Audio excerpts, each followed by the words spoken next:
ერთხელ ცოლ-ქმარი ტყეში წავიდა. უნდოდათ ქალაქის ყოველდღიურობისთვის თავი დაეხციათ. როდესაც მოსაღამოვდა, მიხვდნენ რომ დაიკარგნენ.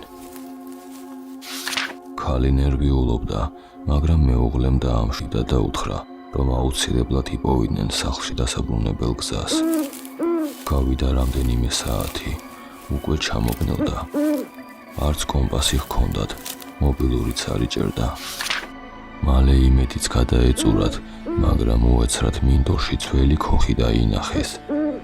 შენობა არასაიმედოდ გამოიყურებოდა, ჩანდა რომ იქ მრავალი წელია არავინ ცხოვრობდა.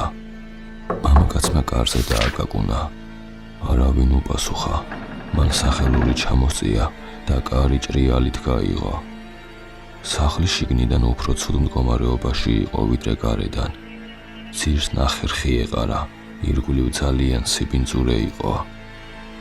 კედლებზე უცნაური წარწერები დაინახეს. კარგად დააკვირდნენ და გაარჩიეს რაც ეწერა. სიკვდილი, სიკვდილი, სიკვდილი. ახალგაზრდები ძალიან შეშინდნენ. სიტყვა წითელი საღებავით ეწერა. კაცი კედელს შეეხო, დააკვირდა და მიხვდა რომ ეს საღებავი არ იყო. ეს წარწერები ვიღაცის სისხლით იყო გაკეთებული. ეშინოდათ, მაგრამ წასასვლელი არსად ჰქონდათ. ხამით ტყეში ღია ცის ქვეშ დარჩენა სისულელია. ვინ იცის რომელ საშინელ ცხოველს გადაეყრებიან, ამიტომ ისევ ქუხში არჩიეს დარჩენა. ისინი მეორე სართულზე ავიდნენ. იქ ძველი ნივთები იპოვეს. რაღაცნაირად ლოგინის მსგავსი კუთხე მოაწყეს და დაძინება გადაწყვიტეს. შუაღამით ხმაურმა გამოაღვიძათ. პირველმა ელზამ გაიღვიძა. ისეთი ხმა ისმოდა, თითქოს სახლის გარშემო ვიღაც დადიოდა. მეუღლე გააღვიძა. ის ცდილობდა ნაბიჯების ხმა გაეგონა, მაგრამ უკვე აღარაფერი ისმოდა. ტომასი ფანჯარას მიუახლოვდა. ბოლომდე არ სჯეროდა, რასაც მეუღლე ეუბნებოდა. გარეთ გაიხედა, ძალიან ბნელოდა და ვერაფერს არჩევდა.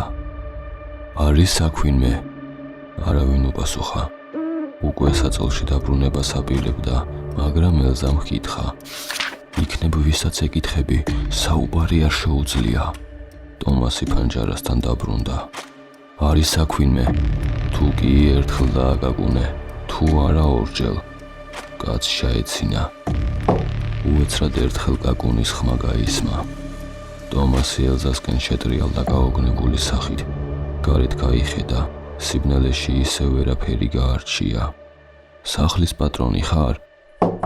უცნობმა ორჯერ დააკაკუნა. მამაკაცი ხარ? თუ ქალბატონი? საერთოდ ადამიანი ხარ? ყველა კითხვაზე ორჯერ კაკუნის ხმა ისმოდა. ტომასმა სიცივე იგრძნო. უკვე ძალიან ეშინოდა. არ ესმოდა ეს ვინ უნდა ყოფილიყო. ვინმე ესე ბოროტად ეხუმრებოდა. მარტო ხართ? ამ დროს ისევ ორჯერ კაკუნის ხმა გაისმა. რამდენი ხართ? ერთი კაკუნი ერთის აღნიშნელი იქნება, ორი ორის და ასე შემდეგ. ცოლ-ქმარს რამდენიმე წუთის განმავლობაში შეუჩერებელი კაკუნისა და ბრახუნის ხმები ესმოდა.